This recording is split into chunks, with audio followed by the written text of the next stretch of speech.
As a reminder, next week, Serenade to the Soul becomes Seen, Heard, Loved. If you're listening before June 21st, I'd love to invite you to our live virtual launch celebration at 5 p.m. Eastern Time. Join our WhatsApp community through the link in the show notes to receive your Zoom link and event details. And there will also be special giveaways to help honor those in attendance. And be sure to follow the podcast so you don't miss the official first episode of Seen, Heard, Loved. Welcome to Serenade to the Soul, a yoga and wellness experience. I'm your host, JackieOM. I'm so honored to welcome today's guest, Noell Yanik. Noelle has spent nearly 2 decades in the wellness industry, and what I deeply respect about her work is that it's rooted in not just science, but in real life.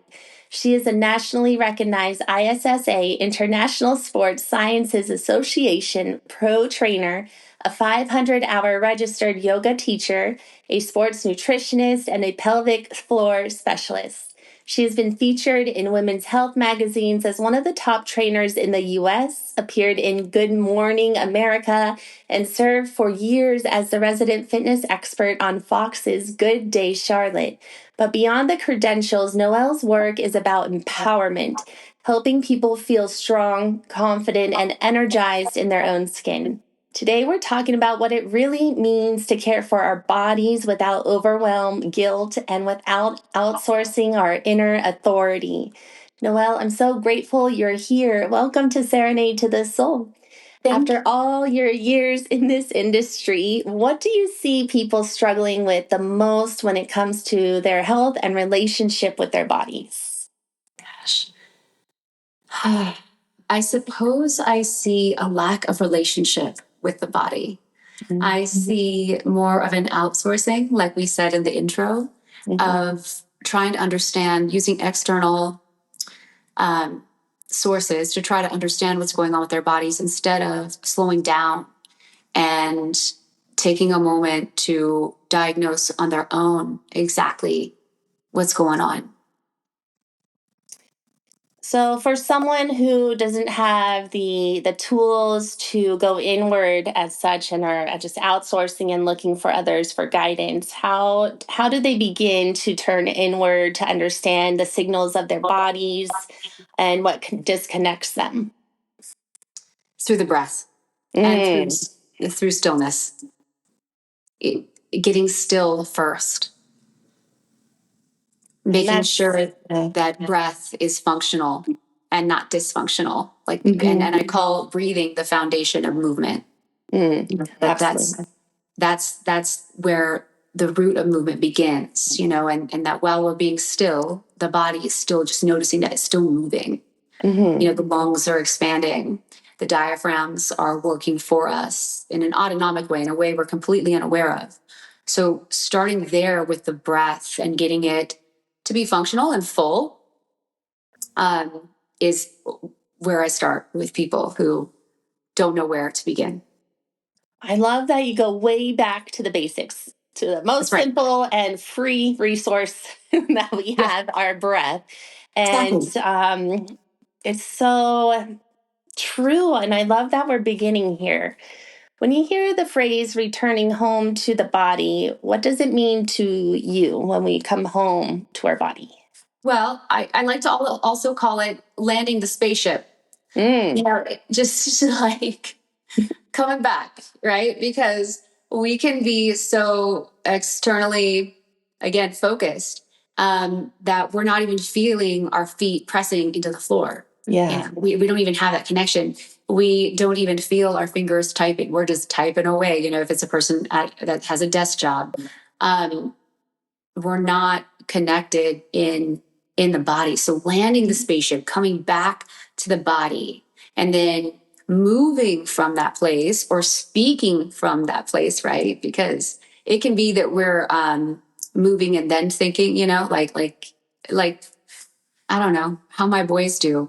Sometimes it seems like they're moving and not really. They're floppy, like they're not really aware of their limbs yet, right? Yeah. So It's like we're moving as adults around like that, where we just need to slow down and come back home again.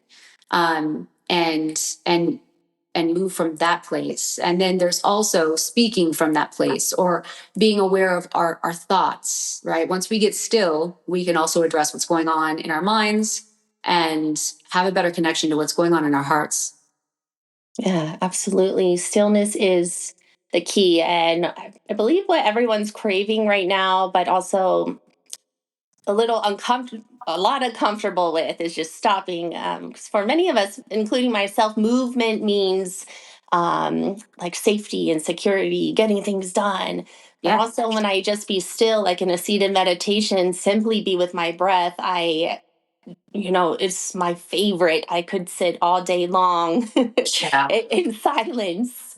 All the I yogis could gather together and just meditate under just trees all day. meditate. Yeah. Mhm. You talk about four pillars before Yes. everything else. So, this sense of devotion before productivity. You teach that spirituality, rest, nourishment, movement come before even relationships and work. Why is that order so important? Yeah, because what we're creating in terms of our lives is coming from us. So if we're dysfunctional, if we're not connected, then and I do we're gonna, I know, talk about surrender, Mhm. but there is a certain aspect of control that we do have over the 3D, over this world, over our lives, and we want to be aware of exactly what we're creating. And if we're dysfunctional, if we don't have a good relationship with ourselves, um, first, and to our higher power, then it's likely that that dysfunction will bleed out into our lives. So that's why having that foundation of spirituality, it comes first before everything else. Mm.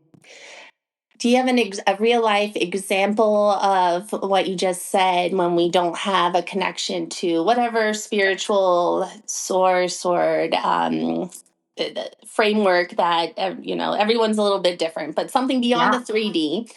And if we don't have that, how it bleeds out, the dysfunction can bleed out. What's an example of that? My gosh, I have so many. And Yeah. there's like deep ones, and then there's superficial ones, like everyday ones. I'll say, in terms of depth, and I'll speak for myself, and although I've trained so many people through this process, um, for me, I had my first child when I was 21, Hmm. and I was 21 and 3 days old, and I gave him up for adoption. Mm. His birth father and I decided to do so. Hmm. And it was the most painful experience of my life. It was a mistake. Like, Hmm. looking back, like, I wish I could have done things differently. And so reconciling with something so deep like this and navigating through emotions is easier when you have a foundation to root yourself in, something to ground yourself in, core values to ground yourself in. So it's surrender is about, what do you believe is true in this world? Like, who do you believe in? Who do you not believe in? Just really understanding. And then also, if I'm not ultimately in control, then I release that control, that those things that I want to grip onto so tightly. It could Hmm. be my anger at myself toward the decision that I made when I was 21. Mm. Okay, I could want to grip onto that, or I could want to grip onto, road rage. The guy that yelled at me like earlier today. Yeah. That's like, let it go, like surrender. Mhm. I'm not in control. There's so this world is so complicated, beautifully so. There must be something greater than me, Mhm. that's orchestrating everything. So it's about trust, um, and yes, surrender, so that we're not trying to control every aspect of our lives, because it's impossible. We can't. Yeah, absolutely, we can, and that's what sends us into dysfunction, right? Trying to control everything, and especially Yes. when it comes to our bodies too. Mm-hmm. Um, Trying to control and do the things from external sources, like you've been mentioning, and returning to our internal environment, our inner needs, and for myself included, when it comes to, you could teeter on so many extremes when it comes to health for your body, like doing too much, doing too little, Yep. controlling too much, not controlling enough. And I believe that's part of the disconnect too, is trying to control, make things happen, but we're not robots. We're all unique, and there's tremendous wisdom in our bodies. Right. What does having an anchor for like the spirituality, this anchor, something to trust, support in physical health and in our physical bodies? How does the anchor help us? Mm-hmm. Like our spiritual, our higher self, our spiritual self. How does this anchor into us to support our physical health? So, physical health is a 3D thing, right? It's something Mm-hmm. of this world. Mm-hmm. Okay. So, not everyone's going to agree that there's a higher power. Yeah. Although, in my experience, while there's not common agreement on what the higher power is, I actually haven't run into anyone that I've trained, and I've trained like thousands of women that don't believe in higher power. Most people believe in higher. This one is easier for people to conceptualize, that they're not ultimately in control, Mm-hmm. right? But like something we can all agree on, regardless, is that these bodies come from the earth, right? Mm-hmm. The minerals that we're made up of come from this earth. Mm-hmm. Precisely. We're all from the elemental table, if you will. Yeah. Okay. Uh-huh. So this body needs grounding, and how do we do that? Like connection to the earth, to connection to the planet that it comes from. How do we do that? So having core value like this, like having a spiritual practice, regardless of what it is, practicing surrender every day. Mm. And if things go awry in your life, you have a rule book to follow.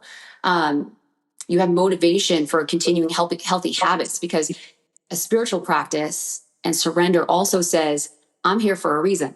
I Yeah. have purpose, Yes. is part of it. So you Mm-hmm. trust that your feet are on this ground for a reason. Mm. What does this do? That calms the nervous system. It reduces occurrences of depression. It's a Mm-hmm. pick me up, and it's a fact of our life. Like if I have breath today, and this is surrender, I must trust that I'm here for a reason. Mm. Okay, you could start. You could be so depressed, and people out there who are struggling right now can just start there.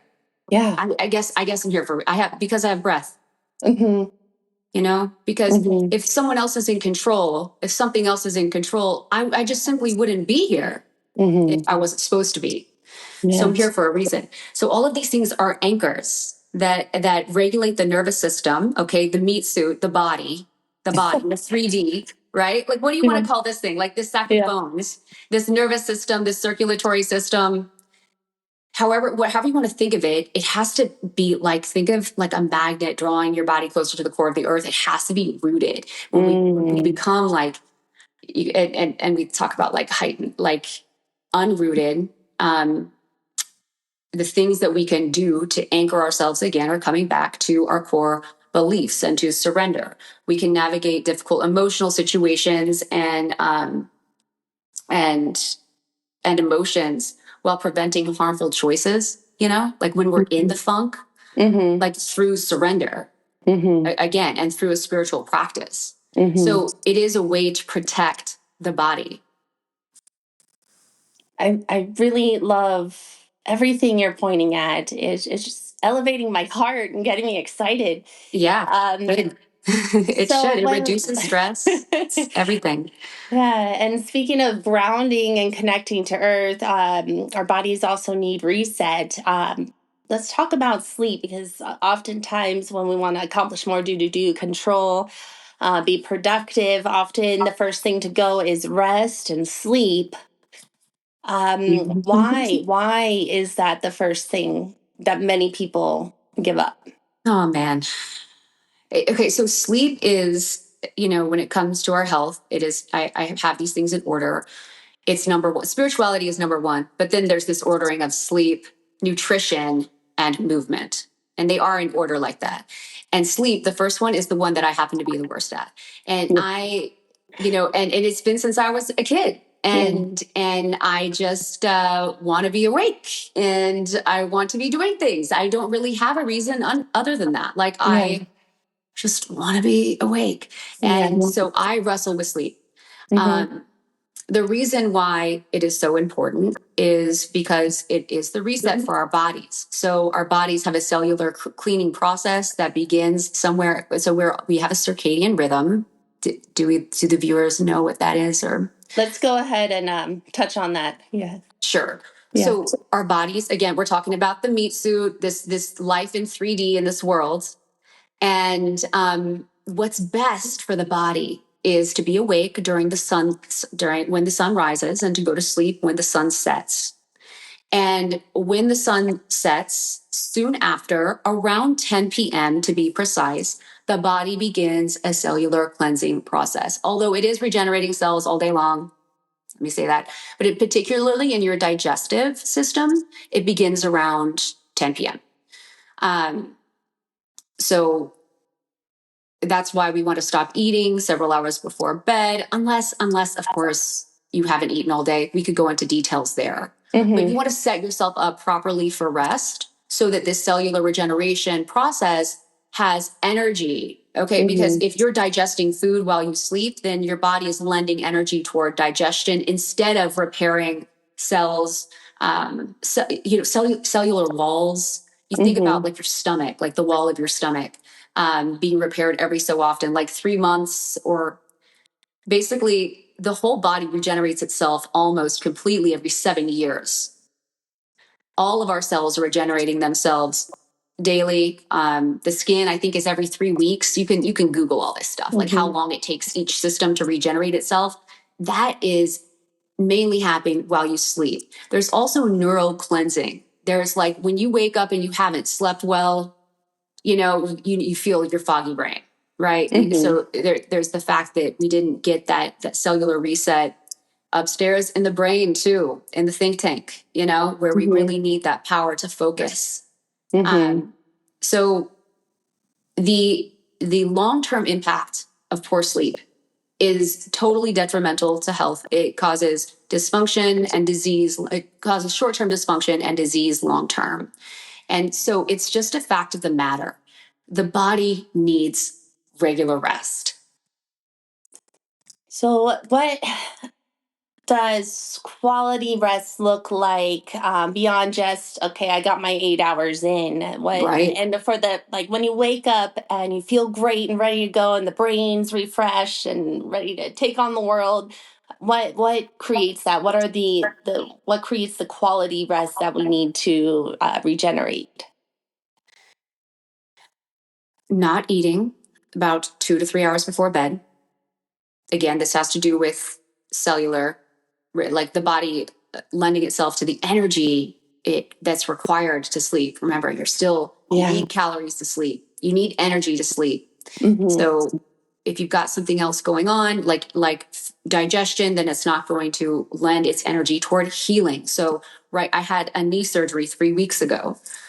Rest is highly important for me right now because my body's actually healing. So more than healing my digestive tract or anything else that could be off base, it's going in and taking care of that. Other things that you can do to enhance your sleep, because that's the question, right? How to get quality sleep? Is that not what you're asking? Okay. Yes. So no fights before bed, guys. Okay, it's like, the whole going to bed angry thing is a real thing, right? Yeah. You don't want to do that, but you also don't want to raise your voices about, 1 to 2 hours before bed. We're trying to get into the parasympathetic nervous system, which is rest and digest. That's the state that we want the body to be in. So we want to prepare the body before bed. Another way to get into the parasympathetic nervous system is a warm shower. So an awakening thing we use in the morning is cold, and at night we can take baths and relax. Another thing I do is turn down the lights all throughout the house. I turn down the lights about 1 to 2 hours before bed. You can use salt lamps or anything that's letting off more of a red or orangish light versus blue to help our eyes adjust, sending signals to the cells that it is time. It's time to unwind and let go. Curious about the red, orange versus blue light. I mean, we all hear the blue light's not good for bedtime, but what do you know the science behind that and why red, orange supports our sleep? Yeah. I don't really. I know it has to do with the light waves that hit our brain. And I know that for me, when I started wearing these kind of funny looking glasses because they are orangish at night, it helps shut my brain off. And so that's just anecdotal evidence right there. Like there's, in terms of studies written up on not consuming blue light and consuming red light before bed, I'm not clear if there are. However, turning down the lights before bed, regardless, is going to be something reminiscent of what our ancestors did that did not have or had candles, for example. So again, going back to the circadian rhythm, trusting that the pattern that the world is in is the one that our bodies need to follow. So when the sun goes down, we start turning down the lights. And with eating too, right? I suppose so. When the sun's down, you don't want to be eating while the sun's down because then everything's slowing down, getting ready for rest. Is that correct? That's right. That's exactly right. Yeah.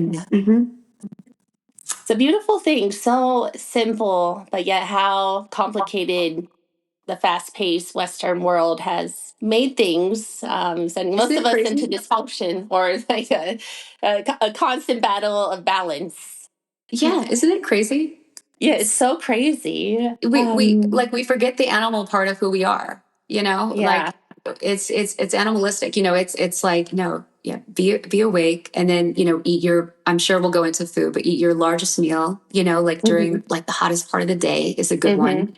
If you want to. We don't have to be so rigid about food, but that's when Agni or heat is the highest. And so that's when your digestive powers are going, or powers, your digestive abilities are going to be greatest. Yeah. I mean, it makes sense. Really, a lot of sense. It just makes sense. Yeah, it just makes sense. Yeah.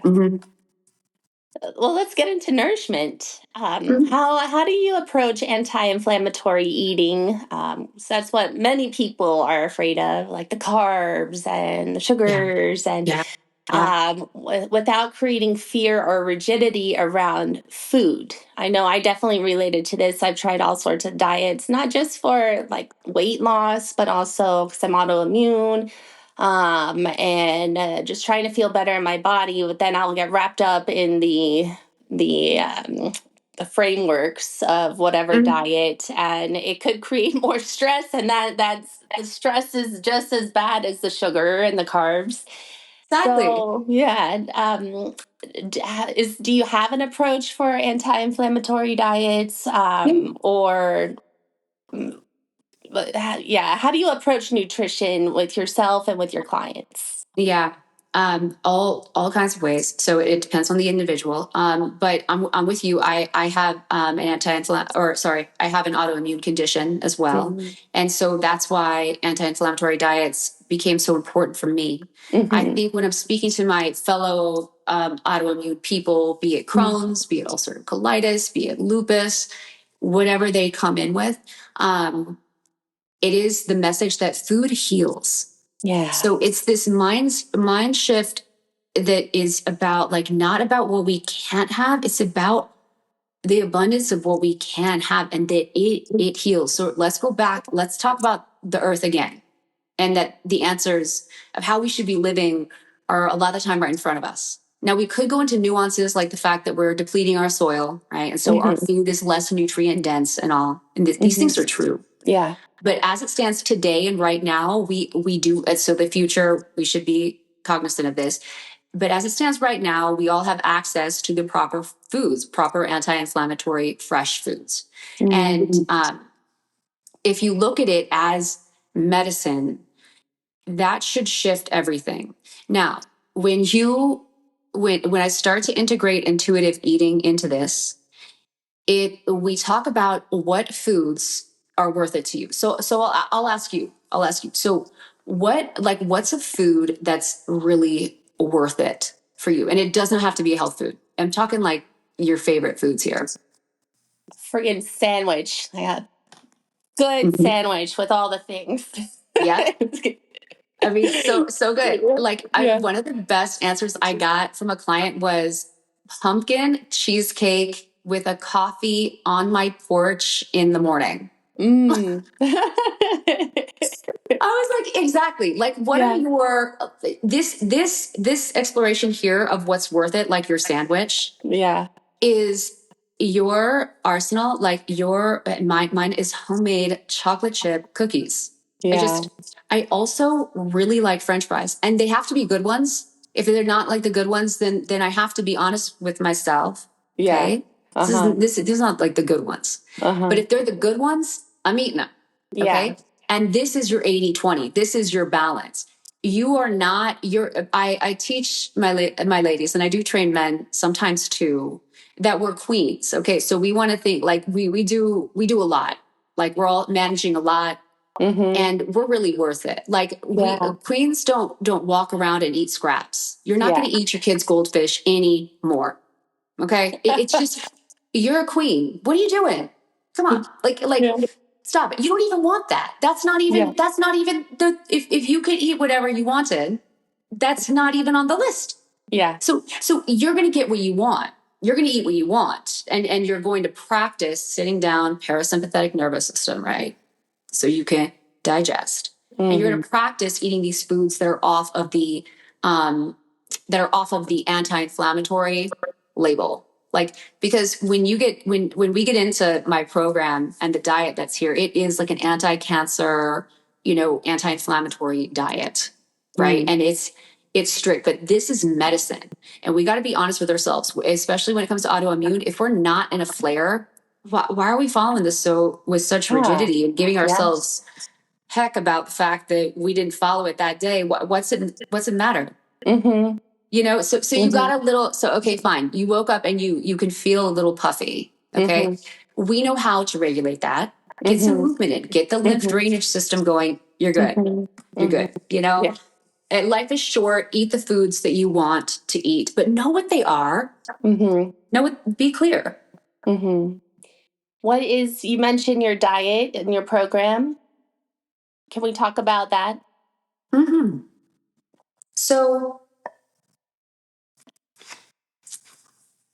if I have someone with a history of eating disorders, I do intuitive eating. Okay. So if we're talking eating disorders, then any regulation around food, these ladies are already counting. They've been counting calories their whole life. They can't even sit down without calculating what's in front of them. So we go straight into intuitive eating.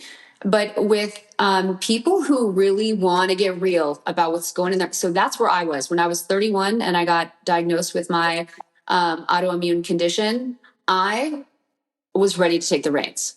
Okay. And we're going to talk about control. We're going to talk about the things we can control, right? Because we can't control everything in life. We can't control, like who we might lose, loved ones we might lose. There's so many things. Maybe even what if you've been on an anti-inflammatory diet your whole life and then you develop cancer somehow, right? These are not guarantees that if we follow these diets that we won't get sick. That's not what this is. This is about so you can feel your best today. This is like, how good do I want to feel today? Right? So when it comes to the diet that I lay out, the first rule is I plan and prep every blank. Most people write Sunday. All right. So you're gonna know what you're eating throughout the week. Then the second rule is all about what goes into your mouth. So it's all about the food that you eat.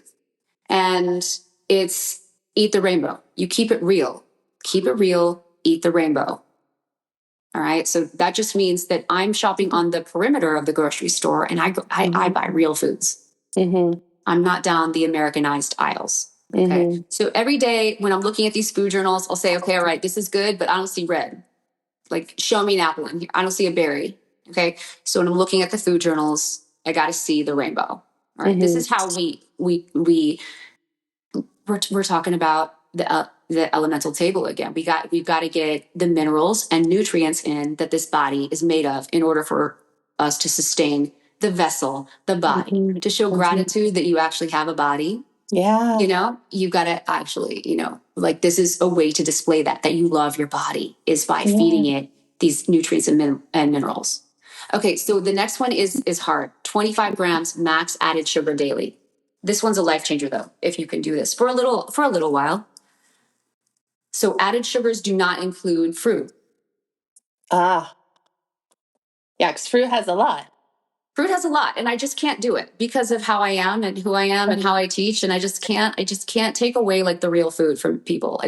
Sure, like a mango is like a fat bomb and a sugar bomb, but I can't do it. I gotta keep the real food in there. You guys can have as much of that as you want, but it's 25 grams max added sugars daily. So think your chocolate, think your cookie. This allows you to have it. Why 25 max? Why is that the number? Because I've played around with like 40 is like too much, and then like 15 is too little. And I'm very careful about being realistic. I really want this to be like an exercise for people. This diet is typically 4 weeks long, by the way. And then in 4 weeks, we pull back and say, what parts of this diet do we want to continue with? And what do we not want to continue with? So 25 grams max added sugar is just the number that I found people were really able to, like, I'd see 27 some days, then I'd see like 18, and it's all like right around that number. And it's really minimal when it comes to overall sugar intake daily. I really appreciate this framework. Let's shift into intuitive eating. This is a concept that I was working with a nutritionist a couple years ago. And then in 2025, well, I gave birth in 2022 and I gained like half my weight with my kids. Like it was a lot. And I just didn't feel great carrying around that much extra weight. And after I left the hospital, I was hoping like all this weight would come off. No, it was just like 8 pounds. I mean, not 8 pounds, the added weight of my children. And that was it. And then, like I had all this extra weight. But I was lenient with myself for the 3 months, the first 3 months. And then the new year hit. And then I went on this like really like rigid diet of just control, and it was effective in shedding the weight, but it also created a lot of dysfunction within me, just like the counting calories. And I have a history of eating disorders too, since the late teens to late 20s, so about a decade. So I had like all these things around food, and then I had gut issues. And so that's why I started seeing a dietitian, and we talked about intuitive eating. And it just seemed like a big exhale for my body.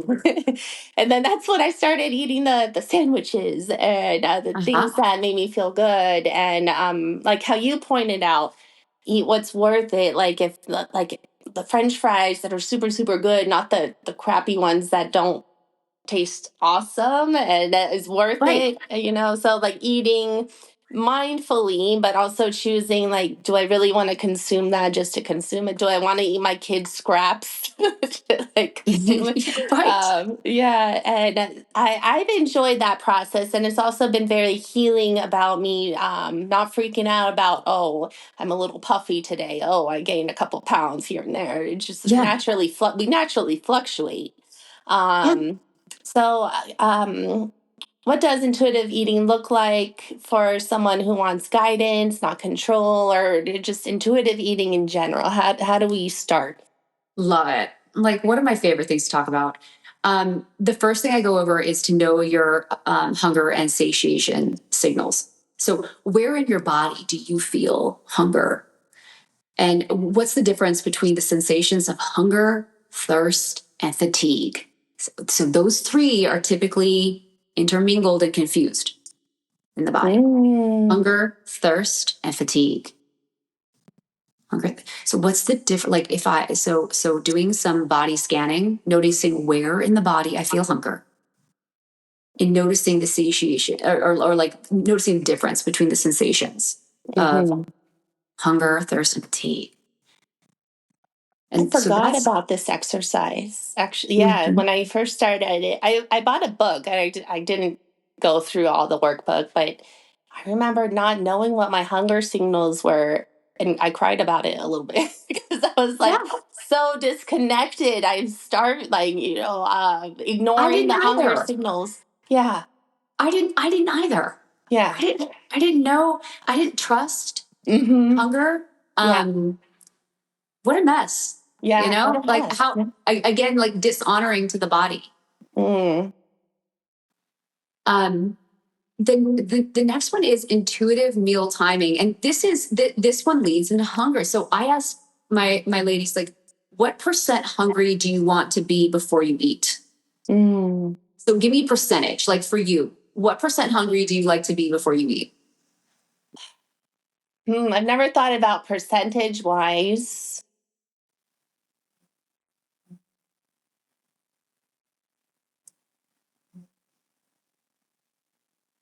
The first number that came to my mind was 50, so I'm just gonna go there.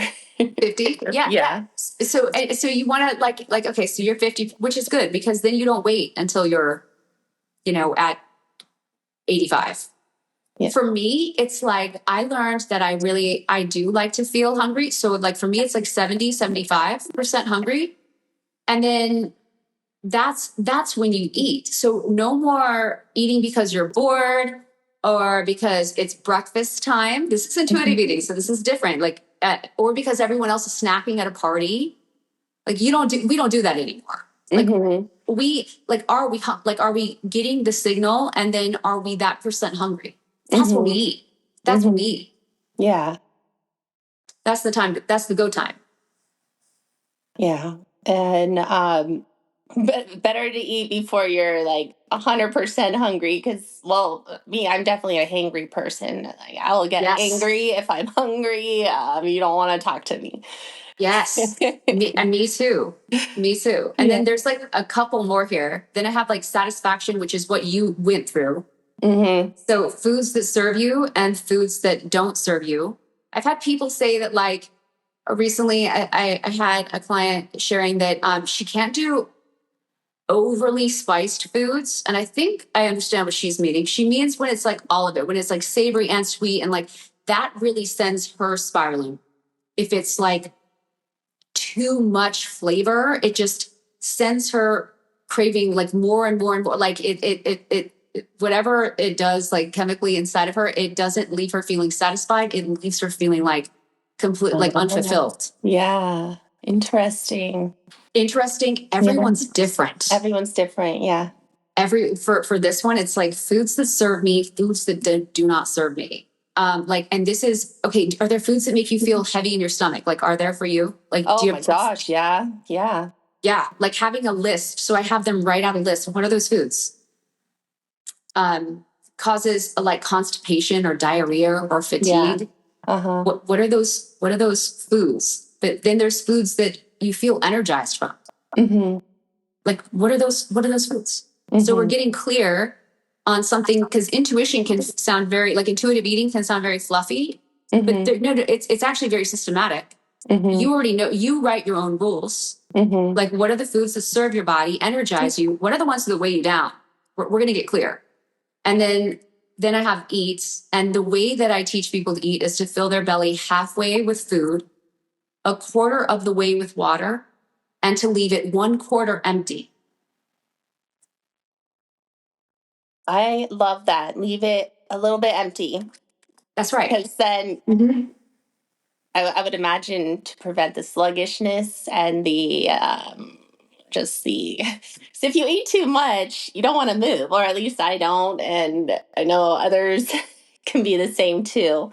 But what's the science behind leaving it a quarter empty?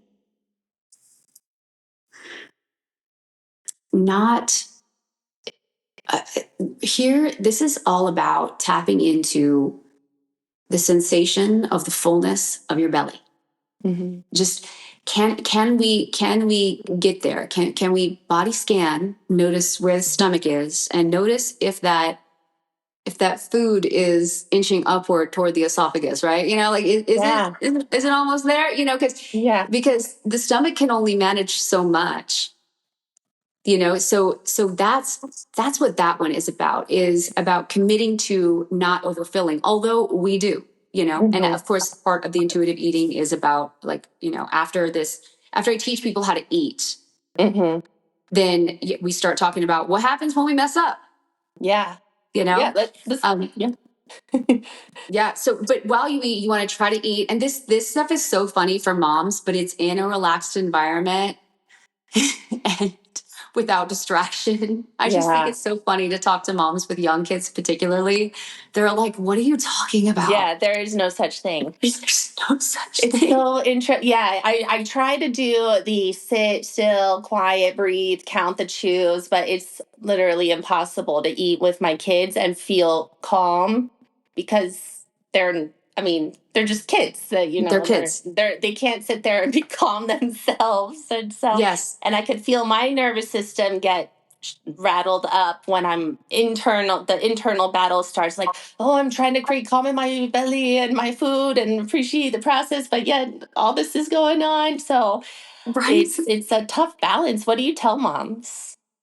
So something I did when the kids were young, because my youngest is 9 now, and it does change, and like I would eat after them. Yep.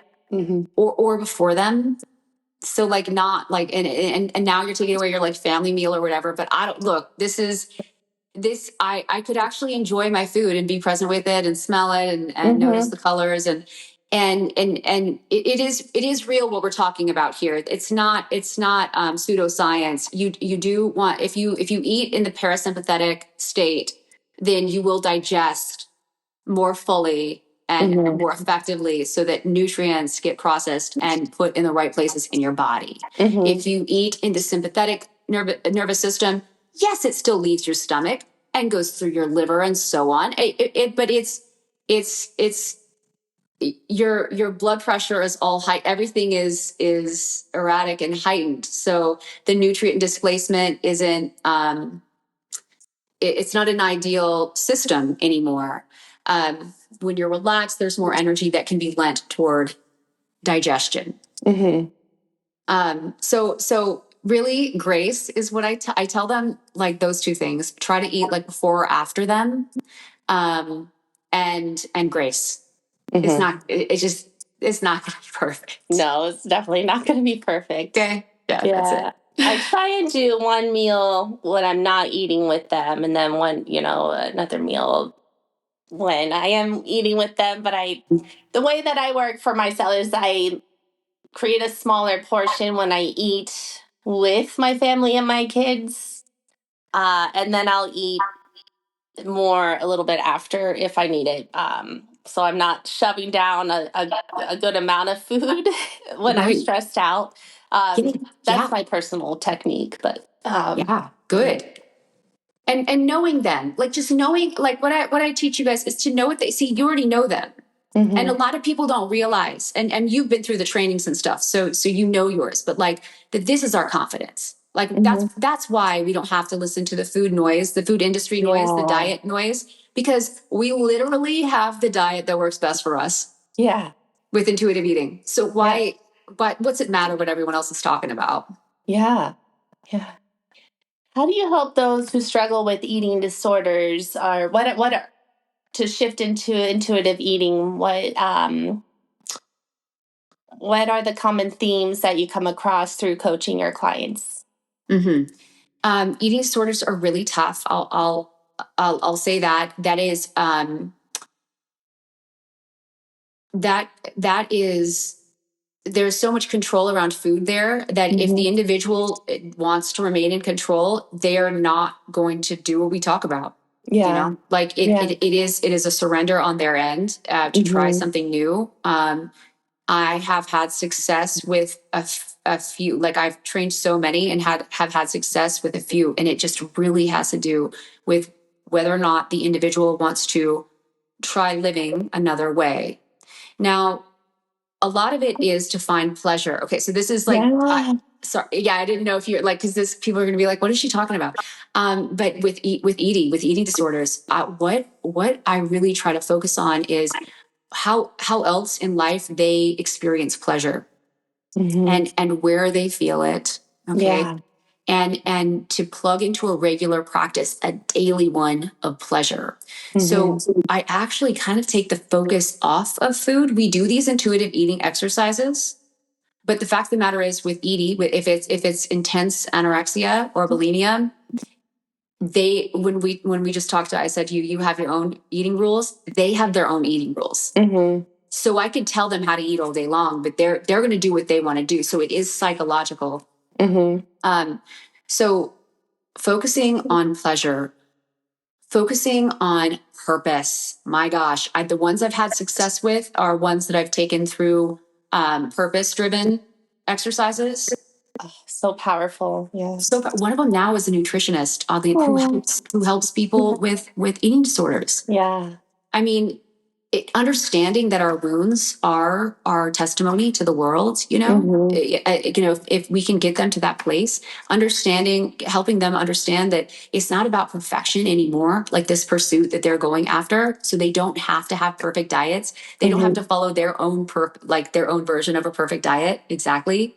So there's no like messing up anymore. It's not about that pursuit. It's about finding ease around in their everyday life, and then allowing space for mishaps, and buoyancy, like learning how to come back, what happens when I divert, to get them away from harmful, harmful, I was going to say activities. That's not what I'm talking about. Harmful actions against themselves once they fall out of line. Is that it starts to become goals around that pleasure, self-regulation, purpose. I love how you brought up pleasure again. When I was shifting into intuitive eating a couple of years ago, I was meeting with a nutritionist and then another holistic person, Catherine. I interviewed her last year. She does a lot of Ayurveda and all that. She asked me a question about like joy and pleasure and related to eating. I forget how she worded it, but that was another thing that made me teary eyed because I didn't. It was so long since I enjoyed eating. It was just so many rules took the pleasure and joy away. And when we can return to that, just that there's so much deeper connection to the body, and this is just three really powerful points you're bringing up: pleasure, purpose, like mission motivated. When you're mission motivated, then that's real, and it aligns you to what's right for you, and then our wounds are our testimonies to the world. It's part of it. It's our purpose, right? It's our purpose. It's our purpose. Yeah. And then what happens is when they start on that trajectory of purpose, they start needing energy. They start needing to sleep, and their whole life can't be about food anymore. And it's quite a healthy segue, like transition. It's like taking a right turn when you had been going straight ahead the whole time. It's so that's how, when it comes to eating disorders, that's how I've been successful in the past, is really not talking a lot about food at all. Yeah. Yeah, because it's not about the food. It's not about because it's not about the food. Yeah. It's about their focus in life. I mean, golly, like leave the food alone, right? The food's totally innocent. Let's leave it alone. Let's direct the focus elsewhere. And then all of a sudden, it's interesting when they do need to be sleeping well because they've got to get up and show up at work. Then things change for them. Yeah, definitely. So your last pillar, movement. How can movement become supportive rather than punishing? Some of us, like when we feel puffy or when we, need to make up for an overindulging day or whatever it is that may motivate us to move in a way that's punishment. Like, how can we move in ways that are supportive and maybe even intuitive? Or what are your general thoughts about movement? Yeah. I love all of this, right? Because it's all about kindness to the body. It's about loving our bodies. Movement is supportive. Movement, so you think about your muscular system in terms of it's wrapping your bones. It's supporting your bones. Yeah. So bone density is relative to muscular strength. So another way I could say that is like the stronger your muscles, the more dense your bones are. Does this make sense? Yes. Okay. So with osteopenia and osteoporosis being such a problem among females, we really need to address this, proactively and make sure that our muscle tone is staying supple and strong and vibrant, and then it will help sustain like the vessel, the meat suit, the body. Right. So it is supportive. So if you're talking in terms of like discomfort versus pain and like, hurting ourselves, like, okay, part of my thing there, and, I have no idea how you react to this, but like sometimes movement is uncomfortable. I told you I was just in Bikram for the first time for the first time since this summer because my kids have sports. So I wasn't able to go, and I love the practice of Bikram yoga or Hot 26, whatever you want to call it. And, half moon, right? Freaking kills me. So it kills me. Okay. Like it's so uncomfortable, but I don't do it to where it hurts, but surely I'm managing discomfort the entire time. Yeah. And so this whole, like when people start to when I get into body love conversations and people want to talk about how do we move in a way where we're not like punishing ourselves and it's not hurtful. I'm like, well, hold on.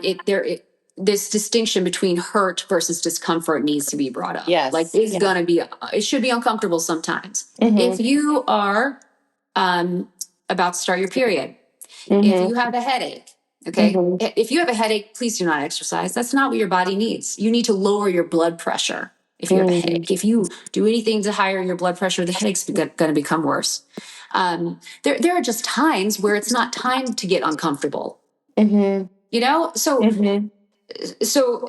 no, but getting uncomfortable is part of what makes the meat suit strong. So embracing the fact that it shouldn't feel like so easy all the time is important. What questions should we be asking our bodies before choosing how we move? Body scan. How do I feel today? What places in my body feel numb? Like I can't feel them. What places in my body feel tense? Like they're taking all of my attention right now. Get in touch with where you're at and move from there and seek to create balance. So I train through center line training. So like between your toes, the inside of your heels, between your knees, your inner thighs, all the way up through the belly button, chin, like through the top of the head. So I always talk about center line. And it's always about making sure that you feel balanced from one side to the other, and starting there. And then some days you're going to feel like you can throw around some heavy weight responsibly while moving through center line and breathing. Remember the foundation of movement. You're going to breathe. You know, like have that diaphragmatic breathing happen every time you press, if you want to snatch a dumbbell overhead. Because some people are like, I thought we were talking about yoga and now I'm talking about snatch. But that's the way that I train, because we do weights too. So when you pull a dumbbell overhead, your abs draw in, pelvic floor draws up. And if I see like dysfunction in the breathing, then I stop the client, or in the form. So you're never moving in a way where you're out of line with the body and moving in poor form. Just stop. Just stop. Yeah. Just draw back. Lower the weight. Do something different. This is where it can become damaging. Yeah. Like diminishing returns. Like there are no returns. None. Yeah. Yeah. I really appreciate how you were talking about movement as kindness to the body, and you know, in general in society, and for women, you tapped on this. As we age, we lose you know, the bone density, muscular tone. For me personally, I just notice my body's so much happier when my muscles are strong, and I'm paying attention and I'm engaging them. It also just helps with scoliosis and the slip discs and all that, just to be stronger. I feel my food digesting better. I'm just happier. I have better posture. So when it comes to, or for women, what are general guidelines that we can follow for strength training, or resistance training, or what things should we be mindful of as we age?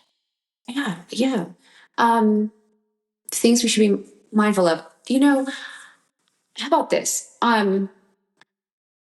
So there's functional movement. Let's do like push up, pull up, squat, and rotation. Okay, that's functional movement, right? So now we're getting into like PT, like physical therapy. So training a pull up is really we need to do this. So I always joke with my clients and say, because I don't know, maybe zombie apocalypse. Like, I don't know. What if you need to pull yourself up? What if there's a situation where you need to pull yourself up? Like, at least give me one. So every individual that comes in here, we get her at least one pull up. Okay. And most people, once you get the one, the reality is that the other ones come naturally. So pull up, train your pull up. All right. Now we got to we just pulled. So now let's push. So push up, train your push-ups. I can't believe the amount of people who come in here and still haven't gotten that right. You know, YouTube, get in there, get your push-up right. All right. And this is a full workout that I'm giving you. Pull up, push up, and then squat.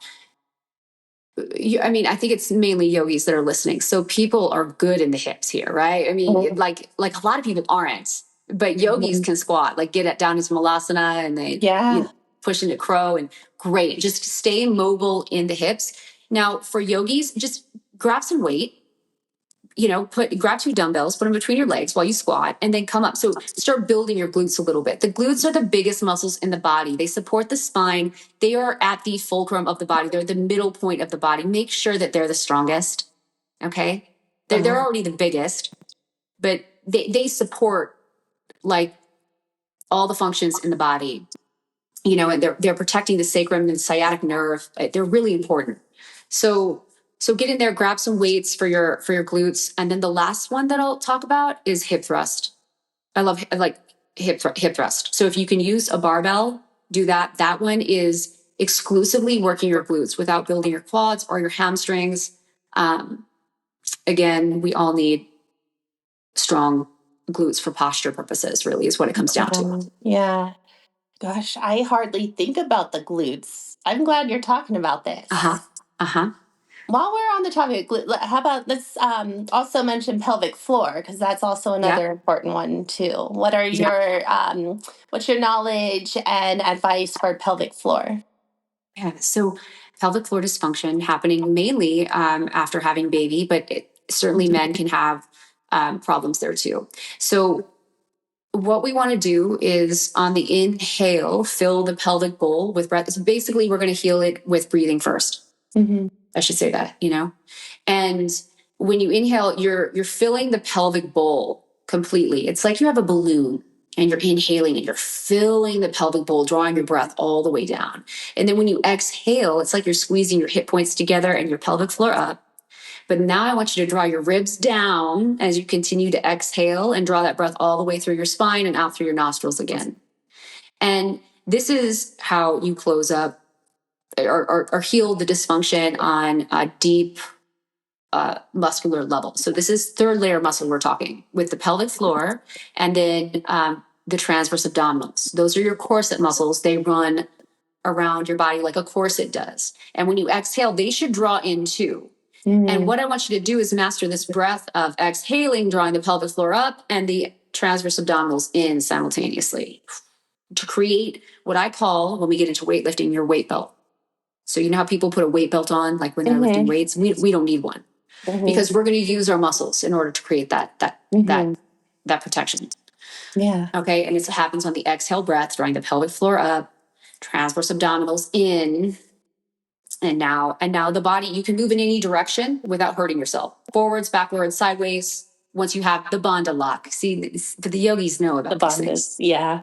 Yeah. You know? And gosh, it's not easy to practice pelvic floor engagement. It really takes a lot of effort and stillness, really, just to, like, at first to get knowledge and to get comfortable being still with breath and feeling into the pelvic floor and locking the bandha, the mula bandha, your pelvic floor, your root lock. Do you have a video, like a YouTube video on instructing this or demonstrating it? Awesome. We'll link that in the show notes for all of you. Sure. It's a lot to think about. The pelvic floor is the base of our core, and then all the other aspects of the core that we need to engage. And yeah, so we'll definitely link it up. Yeah, it really is, and people always like afterward feel taller, you know, because you're correcting the muscles on that third level, like on the base level. So you're hugging the spine, and then all of a sudden you're sitting taller, and you're breathing deeper. So it feels so good doing these exercises. But we eventually want to get to the point where we can activate while we're moving, while we're lifting weights, and that's the goal. Or doing yoga. Both. Yeah. Both. Embodiment. So let's talk about women and overgiving. Why do you think so many women struggle to prioritize their own health without guilt? Oh, I love women. Because we are nurturers, and it comes very naturally for us to understand the needs of the people around us. And it feels good to use our, God-given resources, which is nurturance, right? It just feels good to do that. But the well can run dry. Yeah. So what do we do? You know, like it is about.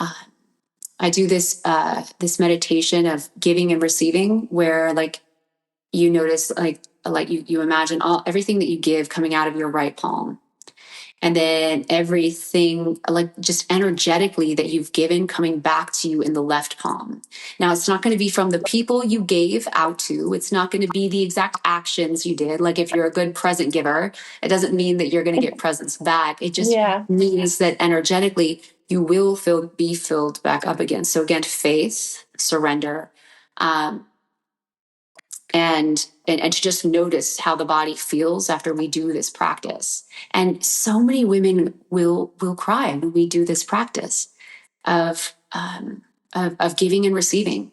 And what I end up finding is, yes, what they end up telling me is that their receptor is broken. And so I really love this meditation because it's a practice of trying to feel like, you know, even just heat in the left palm come about, or like, and just imagining the energy coming back to you. Because I think a lot of us do have like energy coming back to us where we can be filled up, but we forget to open ourselves to receiving. No one taught us how to, or no one talked to us about this. So just like creating some awareness around this. It could be as simple as learning how to take a compliment, right? Like that could be a way that we're learning to receive. Or when the husband says, I'll cook dinner tonight, instead of being like, for me, I'm going to be like, but it's not going to taste good, So I don't know if that, right? I'm like, I could let him cook dinner, but but the thing is, how much energy do I have? Like tapping into the energy tank, right? For myself and noticing where I'm at and taking help, saying yes when someone offers it. Yeah. Gosh, I want to try this meditation. I'm excited. You have a YouTube video for that too, or? I don't have a YouTube video for that one. That one is one that I'll bust out in the moment. When I can tell someone is overwhelmed. Because I train a lot of moms and a lot of working moms, and it gets to be a lot. This is one of my struggles right now. Is the balance between giving and receiving, and feeling depleted and exhausted, and yeah. But I mean, I can answer this next question for myself. But what does let's go back to the body that we've been talking about. This meat suit. How does chronic overgiving show up in the body? Oh, dry hair, brittle nails. Oh my gosh. Dry eyes and skin, fatigue, of course, lack of energy. It looks like mineral loss. And it is depletion is what happens. And we do it to ourselves. Yeah. We do it to ourselves. And I'm sitting here thinking, I'm like, I'm the worst. So I'm also a triathlete. Look, there have been so many times where, and I'm 42 years old. So it was just this summer where I was like, okay, so you're going to take a year off and you're going to be okay. And it has to do with my knee. I was having problems with my knee. Yeah. So it looks like the body creates dysfunction like my knee, I think is what it looks like, right? Where like you get forced to slow down. Yeah. Right? So you have all of these precursors, like I was talking about, brittle hair, like dry hair, brittle nails, where you can see the loss of mineral density. But then you keep going. And then, I ended up with a knee surgery. It wasn't a major one, but still it's my body talking to me. Mm-hmm. And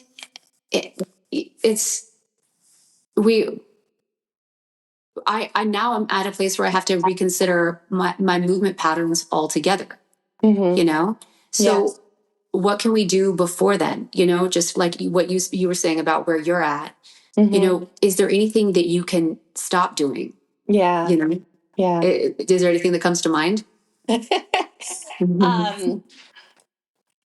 Well, the first one that came to my mind, and because I'm working on sleep too, like getting back to getting good quality sleep, so I can live my purpose and show up for my mission and my family.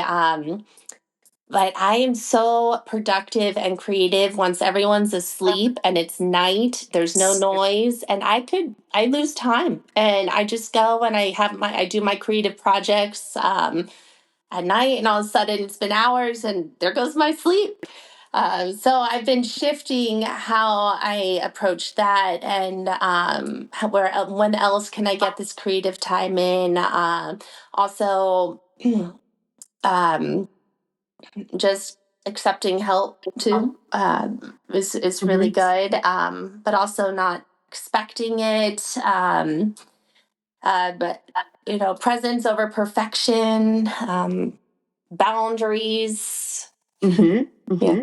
What about for you, something that came to mind that I've done at times when my kids were younger? Could you get a hotel room for a day?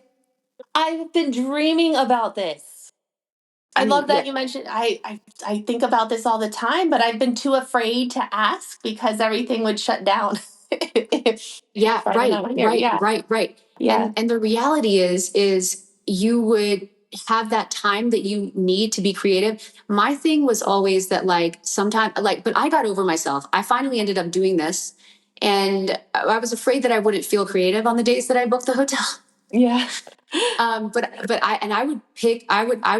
like look at my budget, see what I could afford, and make sure that they were in beautiful places, like Yeah. inspired. Like I made it so that I was inspired. Do you know what Yeah. I mean? Yes. Like that it overlooked like mountains or water. Uh-huh. And I would get like in silence, girl, you can get so much done, So much. Yeah. Yeah. you know, and then we're Yeah. not waiting for everyone to go to sleep. Mhm. Because I'm akin to you in this way. And it is this wrestling of like, come on, like we're up to good things here. Like Yeah. how do we do this without losing our mineral density and our Yeah. energy?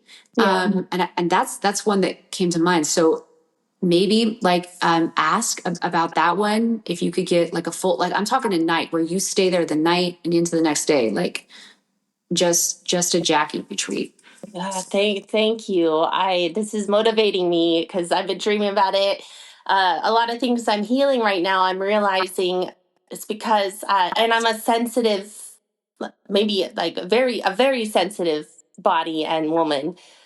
So I need isolation and quiet and just me time to heal and show up as my best self. But I've had zero of that, Yeah. really, since the kids were born. And I'm not complaining, but I'm realizing why I feel depleted and exhausted, Yeah. because I don't have that. Yeah. Yeah. And if you look at your calendar and do it like, I don't know if once a quarter is too much, you know, like you would like have to like figure it out. But then you realize you're asking your partner or like mom and dad, Hmm. if they're around, or whoever like you can get to help. You're not asking them for that much. When you look at Yeah. it like that in the grand scheme of a year and what it'll do for you. Yeah. So I would get so much done when I would book a hotel in a Yeah. pretty place, you know, Yeah. like not like whatever. Do people should do what they can afford, but like Yeah. not, it wasn't Holiday Inn. I wanted a Yeah. good view. Yeah. Yeah. This is great. This is going on my list right now. To Good. I think that my it's important for us to think outside the box of, oh, I need more sleep, so I should sleep more. And then getting in that cycle of feeling bad about it. Do you know what I mean? Yeah. Yeah. Like that's what we do. Oh, Yeah. I should sleep more. Yes, all of us. Yeah. But we're not going to, because you're trying to get stuff done and the kids are young and Yeah. Yeah. I feel like this is a good way to go into boundaries, which is also another thing I've been working on, which um, is a new expression for my soul that's been needed like my whole life, really. And it's very empowering, and it's shifting a lot of things, but like boundaries and uh, to support health and life at its best, and boundaries as medicine. What role can boundaries play in our physical health and energy? oh man, boundaries is the first one that I tackled when I was like 21. I had real boundary problems. Yeah. I did. I grew up in like a rat pack. Like I have a lot of siblings and like a tribe mentality. And so Mhm. nothing really belonged to me. And like, you know, things were like taken from me. Like Yeah. there were no boundaries in my home. Yeah. So anyway, you're asking what can it do for our physical health? Uh-huh. It can And change energy. everything. Yeah, And for sure. energy. Yeah. It can change everything. Everyone's boundaries are different. Um, you know, knowing your limits is the key, like one of the keys to remaining grounded, which is what we started off talking about. Hmm. You know, we don't have to focus on limits, but we need to be aware of what we are really capable of accomplishing in a day or in a year, you Hmm. know, however you want to think of it. So when we honor what our boundaries are, I'm trying to think of a specific one so I can be, let's see. I have so many. um so when I'm living my life honoring my boundaries, the fact of the matter is, if I'm in a situation where it can't be honored for some reason, because I'm at an airport and they're, you Yeah. know, like I'm not, and I'm surrounded by people and my boundary, my personal boundary is not going to be met. Okay. It Hmm. becomes okay because I know that I can return back to this safe place of maintaining my boundaries. So I created like if we can stick to our boundaries and communicate them to people, um, then we our central nervous system is relaxed. We have our immunity is boosted as a result because we trust ourselves that we can create a safe space for ourselves no matter where we are. That is very true. Safety in the body through creating boundaries. Yes. Yeah. A lot of things have shifted in my body since I really paid attention to creating boundaries. It's data. It's data when it comes, it shows up in the body as proof that boundaries do create safety and health in the body. Yes. So when we feel embodied in our health and our bodies and our energy as women, how is this a form of leadership and strength? Yeah. Well, so much of leadership is being observed, coming how and I'm sorry, say the question again. It's about how we walking around embodied. Yeah, when we are embodied in our health and energy, especially as women, how is it a form of leadership when we're embodied health and presence and nervous system when we're regulated and embodied? You are literally giving people hope, everywhere you go, that they can be healed too, which is the best news. Yeah. You're like a beacon of light for them. Just by that they're going to be healed by the experience of knowing you, of interacting with you. Because we all know people have jealousy, right? But we all know deep down inside that if somebody has something that we can have it too. Yeah. And so it at least being healed at least creates wonder within people. It starts with the curiosity, and that can help lead them to their own healing and embodiment in energy. Not to mention that to be a leader, you have to be energetic. Yeah, for sure. You have to have energy to share. Yeah. So if someone listening today feels overwhelmed and disconnected, what is one loving place that they can begin? If they're overwhelmed or disconnected, begin with your breath. And when you breathe deeply, just to start to get the central nervous system to relax, you can say to yourself, I'm overwhelmed. I'm not doing so well. Like, be honest with yourself and say, and it's okay. It's okay. Start there. Not trying to change anything. Yeah. But just being overwhelmed. Just here I am. Meet yourself where you're at. Show up, just like a mirror, like a reflection, and tell yourself that it's okay. Yeah.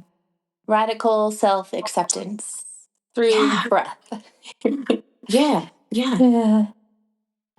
Let it be real. Thank you. Yeah, for sure. Well, thank you, Noelle, for your wisdom and your grounded presence and your energy and strength and support. You inspire me and gave me a whole bunch of ideas to implement right off the bat in 2026. I'm sure the listeners are going to appreciate it as well. So I'll link Noelle's information in the show notes so that you can continue to grow and to embody and live in our meat suits with more joy and strength and presence. So once again, thank you, Noelle. Yes, thank you so much, Jackie.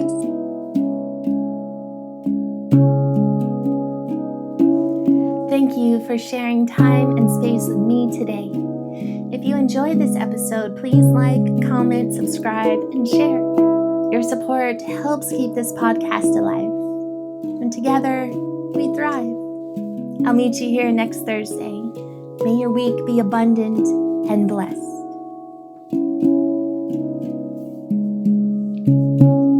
sound of Om, we say everything.